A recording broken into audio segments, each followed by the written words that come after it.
Então, hoje concluímos a leitura do livro Devassando o Invisível, um estudo sobre fenômenos e fatos transcendentes observados pela mediunidade fantástica e orientação dos espíritos guias da médium Ivone do Amaral Pereira. Capítulo 10, Os Grandes Segredos do Além, quarta e última parte. Poderei explicar-nos agora qual a razão pela qual alguns irmãos desencarnados passam, às vezes, séculos, supondo-se vivos ou antes habitantes ainda da Terra, num corpo carnal? Onde reside o mecanismo de tal fenômeno? Sem parecer admirado de tal pergunta, o guardião respondeu com naturalidade. Em primeiro lugar, o fato ocorre porque suas ideias quanto ao mundo espiritual eram bem diferentes daquilo que os cerca após a morte, ao passo que se sentem mais vivos, mais vibráteis do que se sentiam quando humanos. Em segundo, porque são teimosos, retrógrados, cegos que não querem ver, ou seja, são senhores da própria vontade, para aceitarem ou rejeitarem este ou aquele fato, tal como eram na Terra. Não obstante, existem causas múltiplas do mecanismo, entre aspas, que inventastes para complicar os acontecimentos ou o ensinamento que os códigos da revelação espírita já ofereceram aos atentos.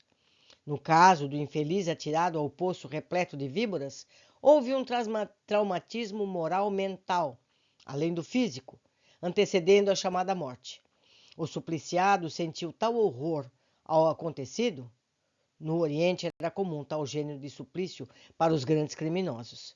Ele sofreu tão intenso martírio na situação a que se viu arrojado que todas as moléculas do seu perispírito se chocaram violentamente, provocando um traumatismo generalizado. O suicida não se sente vivo e assim não se julga, a despeito de haver procurado a morte? Aliás, no caso, houve também o despertar da consciência delituosa. Ele reviu, em retrospecto, como um pesadelo, o crime por ele mesmo cometido no pretérito contra certa personalidade a quem desejou desfazer-se. Um poço não guarda melhor o segredo de um homicida do que um rio, uma sepultura aberta no campo ou no fundo do quintal? A surpresa, o remorso, o pavor do desconhecido, o terror, a justiça divina agravam-lhe a situação mental. Estabeleceu-se a confusão e ele se reputou vítima de um pesadelo. Em verdade, o seu espírito não permaneceu no fundo do poço durante 2 séculos. O que se passa era a impressão mental, provocando as sensações intensas do perispírito. O fenômeno da repercussão na mente do acontecimento que produziu a morte do corpo de carne. Morte violenta e dolorosa, por excelência, sobre todos os aspectos. O ver-se, sentir-se no fundo de um poço, irremediavelmente perdido, atacado por múltiplas impressões torturantes, a consciência culpada de um crime idêntico na pessoa do próximo, trazendo-lhe o remorso, deram em resultado ser o fato esculpido na mente, traumatizado pelo espírito, pelo acervo de sensações violentas? E mesmo a mente é criadora de como o pensamento tem possibilidades de impor qualquer impressão, ideia ou recordação, onde quer que o infeliz estivesse, se encontraria no fundo de um poço. Quando, em tais longa viagem, a trepidação do comboio que vos perturbou os nervos e as sensibilidades mentais não prolongam, embora vagamente, as impressões da viagem, não obstante já tenhais chegado ao destino? Não continuais revendo as paisagens que foram contempladas? Não vos ensurdecem ainda os rumores do veículo? Não continuais mesmo a sentir como se estivesseis no veículo em movimento? Só no dia seguinte, após sono reparador, estareis sereno, refeito do trauma nervoso mental. Não esquecemos outro assim? Que as impressões e as sensações são vigorosamente mais intensas nos desencarnados do que nas criaturas humanas encarnadas. Assim sendo, um choque violento, o ódio inveterado, espécie de traumatismo moral sentimental, a vingança e até amor desordenado operam tais fenômenos. O seu mecanismo está sediado no poder natural da mente, na vontade imperiosa que agiu à revelia da própria consciência, na inferioridade dos sentimentos, pois tudo isso resulta do acervo de paixões incontroláveis. A uma entidade de boas condições morais e mentais não sucederá o mesmo. Demorais a entender tal mecanismo porque vos achais ainda longe de compreender a intensidade das sensações e das impressões de um desencarnado, assim como do seu poder mental. Existem espíritos que, afastados da vida terrena há séculos, insistem em viver consoante suas inclinações apaixonadas, ou seja, habitando castelos e praças fortes, como se o fizeram em seus tempos de condestáveis. A vontade que tem de prolongar a época do Fausto, do poderio, da força mental de que tem de dispor, retém as lembranças do passado, consolidam-nas e eles assim permanecem dentro da época em que viveram sobre a terra, mas sem compreenderem o que realmente se passa. Se lhes perguntarmos, sois encarnados ou espíritos alados? Responderão, somos encarnados, e porque vivem e agem como encarnados, frequentemente se intrometem na vida dos homens e mulheres terrestres, influenciando-os de mil e uma peripécias cotidianas. O além-túmulo, pertinente à terra, está crivado de castelos, abadias, cortes poderosas, praças fortes e até tribunais e patíbulos. A Inquisição ali ainda não foi extinta, e todos os seus habitantes ou criadores se consideram vivos como realmente são, embora destituídos de carne, ignorando muitos deles que são deserdados, ou melhor, que são desencarnados.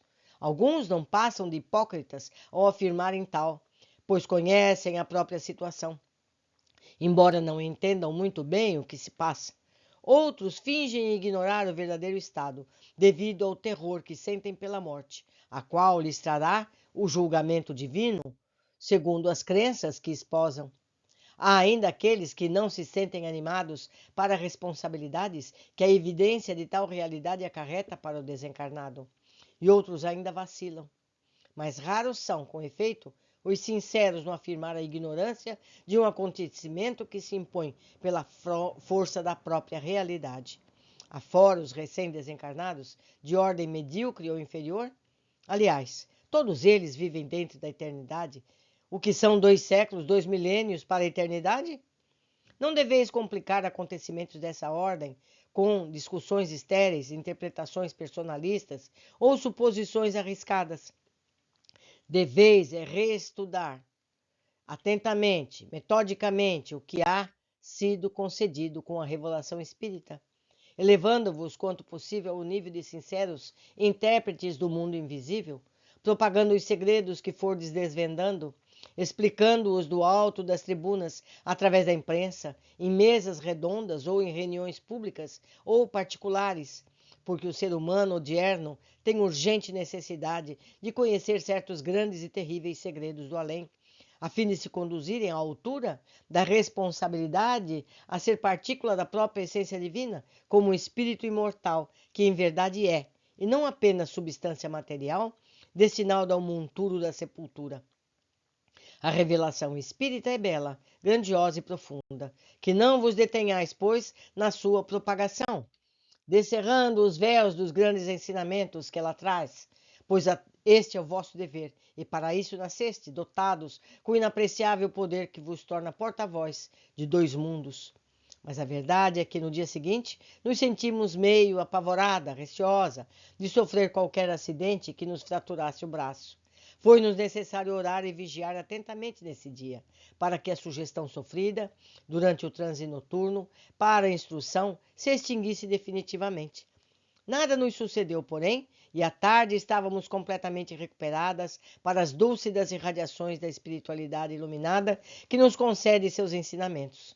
For apenas uma demonstração ao vivo, espécie de exibição cinematográfica para desvendar algum dos muitos segredos do invisível, pois certamente que o médium não conseguirá devassar apenas regiões felizes. Aqui ficamos, meus amigos, com mais esse estudo profundo. E como nos orientou o guia de Ivone, vamos estudar mais. As obras de Kardec aí estão disponíveis pela internet, a quem quiser, para quem estiver disposto a estudar. É a única coisa que nós levamos para os planos espirituais, aquilo que aprendemos e aquilo que amamos. Por hoje é só. Um grande abraço e até o nosso próximo livro.